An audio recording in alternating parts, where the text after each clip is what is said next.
Assalamualaikum warahmatullahi wabarakatuh. Kembali dengan kami host Pak Tani Info Pak Tani Rokan Hilir. Saat ini saya berada di kelompok Bangun Jaya, Kepunggulan Bentayan, Kecamatan Batu Hampar, Kabupaten Rokan Hilir. Jadi di sini kami melihat ada potensi petani yang menanam budidaya tanaman melon yang mungkin di Rohil dikatakan agak langka. Jadi kami sangat tertarik untuk membahas ini. Jadi di sini sudah ada penyuluh pertanian, Ketua KTNA sekaligus PPL Swadaya nih yang sangat luar biasa, narasumber kita. Kemudian ada petani milenial nih ya, atau pemuda tani lah. Jadi nanti kita akan gali-gali informasi sedikit untuk sebagai bahan motivasi kita di Kabupaten Rokan Hilir nih. Baik, ini Pak, kami ke Pak KTNA dulu lah. Namanya bagaimana ini kok bisa menanam melon nih? Jadi pandangan ke depan kayak mana Pak? Terima kasih. Jadi kalau kita lihat saat ini potensi sumber daya alam kita itu memang sebetulnya bagus. Kemudian petani kita sendiri sudah semakin hebat, sudah semakin cerdas, sehingga dia bisa memilih komoditi apa yang harus dia tanam sesuai dengan permintaan pasar yang hari ini memang luar biasa. Jadi di Bantayan ini, Desa Bantayan, Kecamatan Batu Hampar, Rokan Hilir ini sudah setahun yang lalu dimulai berbudidaya melon. Ternyata setelah kami analisis usaha taninya, melon setengah hektar dibandingkan dengan sawit 5 hektar 1 tahun, itu hasilnya lebih tinggi melon setengah hektar dalam satu musim. Artinya dalam waktu 70 hari melon itu yang setengah hektar bisa mengimbangi sawit 5 hektar selama 1 tahun hasilnya kalau dikonversikan. Kemudian pasaran melon saat ini juga sudah lumayan bagus, bisa sampai mencapai 6 ribuan rupiah per kilogramnya. Dan kemudian petani kita sudah terbiasa satu pohon, satu buah melon itu rata-rata beratnya 2 kilo. Sehingga kalau misalnya dia menanam 8.000 batang itu sudah bisa mencapai 16 ton melonnya. Nah, itu pandangan sementara kenapa saat ini banyak petani cenderung budidaya melon di Bantayan ini khususnya. Dan hari ini juga sudah tersebar ke desa-desa sebelah seperti di Bantayan Hilir, kemudian di Sungai Sialang itu sudah mulai budidaya melon, dan alhamdulillah memang prospeknya bagus ke depan. Itu. Terima kasih. Baik, ini sangat motivasi kita ya. Jadi kita langsung saja nih ke sumber utamanya ini, petani pelaku utama yang bergiat di budidaya tanaman melon nih. Bagaimana motivasinya kok bisa menanam melon ini? Kita ini namanya medeng ya, mepet bedengan. Oke, ya kalau motivasinya sih berdasarkan peluang jual, peluang dari pasar itu sudah itu kita pun punya untuk tanaman itu ada sejenis, kita harus mengganti tanaman lain setelah komoditi lain setelah tanaman lain gitu. Seperti kemarin kita menanam cabai, habis itu kita harus menggantinya ke melon.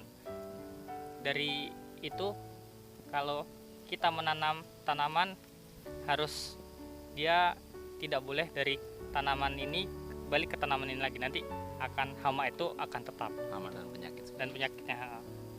Jadi rotasi tanaman ya. Jadi selain dari itu, kira-kira nih Pak, dari mana ide awalnya kok bisa nanam melon ini? Kok bisa, kan melon ini agak kritis di Rokan Hilir, kan agak susah nih tumbuhnya, agak payah. Jadi kok bisa gitu? Dari mana idenya? Ide awalnya ya kita melihat peluang Pak, dari pasar. Permintaan pasar itu cukup menjamin, jadi kita mencoba untuk menanam melon ini. Oke, luar biasa. Dan perlu diketahui, si Peri ini masih anak muda, masih lajang. Si lajang ya. Jadi taruna tani, pemuda tani. Dia sudah petani milenial, dan dia sudah berbudidaya melon. Dan udah pernah panen gitu. Dan sekarang malah nanam lagi lebih banyak lagi gitu. Oke, sangat luar biasa. Kita langsung nih ke penyuluh pertanian nih. Kiat-kiat penyuluhan tentang supaya penyemangat bagi petani sini apa saja nih biar semangat nih kira-kira. Terima kasih pada Info Pak Tani Rokan Hilir. wabarakatuh. Kami sebagai penyuluhan di Kecamatan Batu Ampar ini, masalah penyuluhan mungkin kami sebagai penyuluhan hanya sebagai sarana atau membantu dari kegiatan dari petani ini. Sebagaimana kita ketahui, petani sekarang bisa dikatakan lebih maju daripada penyuluhnya. Apalagi penyuluh yang kurang memanfaatkan media sosial. Karena kita ketahui, apalagi seperti petani milenial saudara Peri ini, secara budidaya ya mungkin pada siang harinya mungkin orang langsung dia ke lapangan, pada malam hari waktu istirahat dia bisa belajar sambil buka ini ya, buka gadget namanya. Jadi secara apanya kita sebagai penyuluh ya hanya sebagai apalah, tukar pikiran bagaimana cara baiknya. Secara teknologi mungkin bisa dikatakan orang ini sangat maju. Jadi sesuai dengan yang telah hasil yang telah didapat selama ini, yang panen sudah 2 kali ya. Memang dari panen pertama, kedua itu hasilnya alhamdulillah meningkat.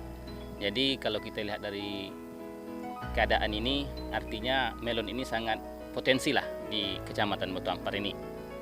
Memang kami berusaha untuk mengembangkannya di kecamatan tetangga gitu. Kalau khusus Kecamatan Batu Ampar sudah 3 desa ya kita untuk budidaya melon.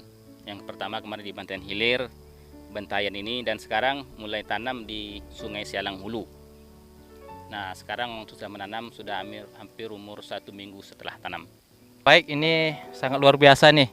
Dari pertamanya menanam di sini di Bentayan, kemudian juga menularkan ke desa-desa lain, yang mudah-mudahan kita ke depan bisa menularkan ke kecamatan lain dan bahkan ke kabupaten-kabupaten lain, supaya ketahanan pangan ini kemudian juga budidaya ini bisa kita aplikasikan di wilayah kita masing-masing. Terima kasih dari kami, Info Pak Tani Rekan Hilir. Terima kasih. Assalamualaikum warahmatullahi wabarakatuh.